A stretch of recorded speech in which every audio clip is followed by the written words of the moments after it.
જય શ્રી કૃષ્ણ.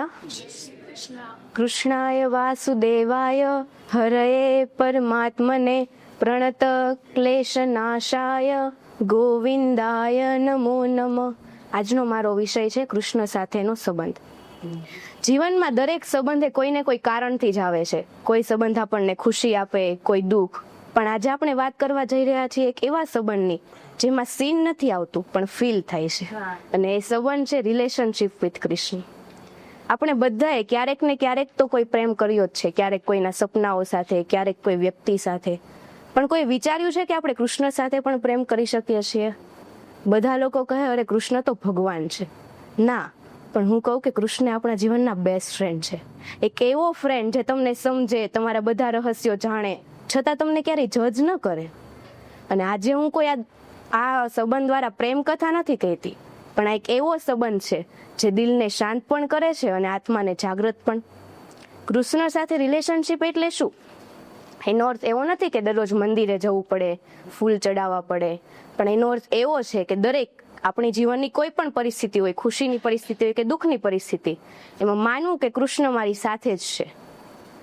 કૃષ્ણ સાથે રિલેશનશિપ એ કોઈ અનબ્રેકેબલ કનેક્શન જેવું નથી. એને આપણે ફોન કરીએ કે ન કરીએ, એનો ડુ નોટ ડિસ્ટર્બ મોડ ક્યારે ઓન થતો જ નથી.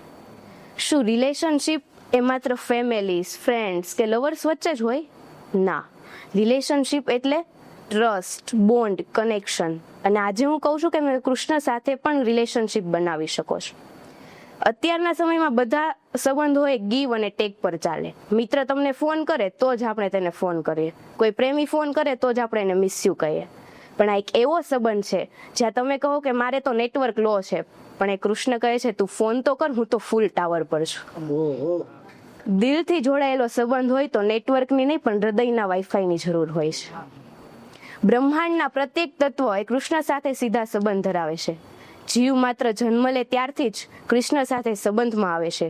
ત્યારે કવિ શ્રી દુલાભાઈ કાગ લખે કે વ્યોમથી મેઘને કોણ વરસાવતો, કોણ આ બીજ અંકુર ફોડે, ઉદર સાગર તણે કોણ ગાજી રહ્યો, કોણ જગ સર્વનો ગર્વ તોડે.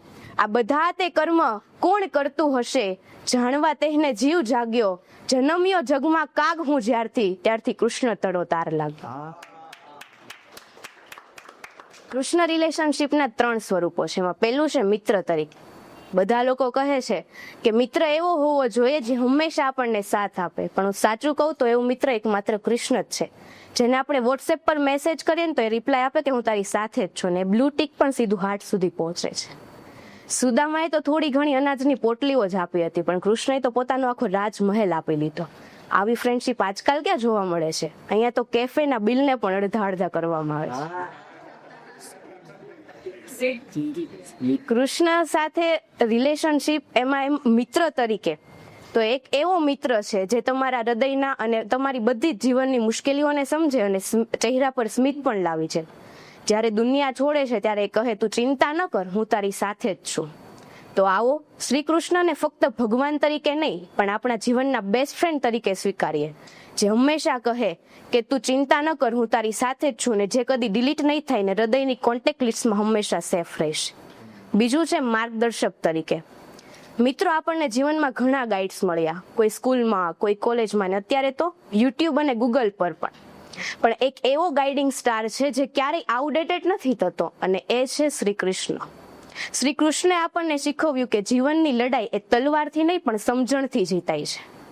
જેમણે અર્જુનને કહ્યું કે તું કર્મ કર, પરિણામની ચિંતા ન કર, અને એ શબ્દો આજે પણ આપણા જીવનના જીપીએસ સ્વરૂપે છે. આપણે જ્યારે માર્ગ ભૂલી જઈએ ત્યારે આપણને એ સાચી દિશા બતાવે છે. જ્યારે મન કહે કે હવે તો ઘણું થઈ ગયું, ત્યારે કૃષ્ણ કહે છે હજી તો શરૂઆત છે યાર. આવા પોઝિટિવ વાઇબ આપનાર ગાઈડિંગ સ્ટાર બીજો કોણ હોઈ શકે? તો આવો કૃષ્ણને આપણા જીવનના સ્પિરિચ્યુઅલ મેન્ટર અને લાઈફ કોચ તરીકે સ્વીકારીએ કે જે હંમેશા કહે કે હું તારી સાથે જ છું. મિત્ર અને માર્ગદર્શક પછી આવે છે સૌથી ઊંડો સંબંધ પ્રેમ.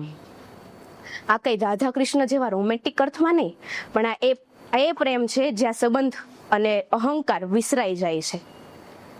રાધા કૃષ્ણ તો એ પ્રેમનું ડિવાઇન સિમ્બોલ છે.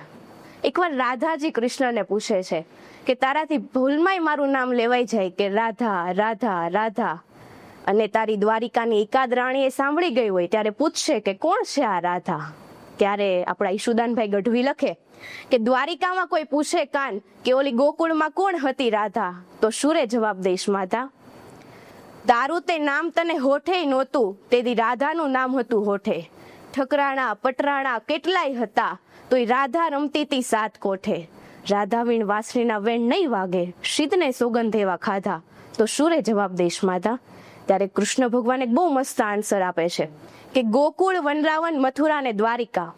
ગોકુળ વનરાવન મથુરા ને દ્વારિકા એ તો પંડ્યું છે પહેરવાના વાઘા. રાજીપો હોય તો અંગ પર ઓઢીએ, નહીં તો રખાય એને આઘા. આ સઘળો સંસાર મારો સોળે શણગાર, આ સઘળો સંસાર મારો સોળે શણગાર, પણ અંતરનો આતમ એક રાધા. હવે પૂછશો માં કે કોણ હતી રાધા? કે 7 ફેરા ફર્યા પછી તો બધાય સંબંધને જિંદગીભર નિભાવે, પણ સાચી મજા તો ત્યારે આવે કે કોઈ વ્યક્તિ 7 ફેરા ફર્યા વગર જ જિંદગીભર સાથ નિભાવી જાય. અને આવો જ એક સંબંધ છે રાધા કૃષ્ણનો સંબંધ, ડિવાઇન લો. બંસી સબ સુર ત્યાગે હે, એક ही सुर में बाजे, अब हाल न पूछो राधे का, सब कुछ राधे राधे है. આ કોઈ એવો સંબંધ નથી કે જે એકવાર આપણે નિભાવી લઈએ પછી ભૂલાઈ જાય, પણ એક એવો સંબંધ છે જે હંમેશા યાદ રહે.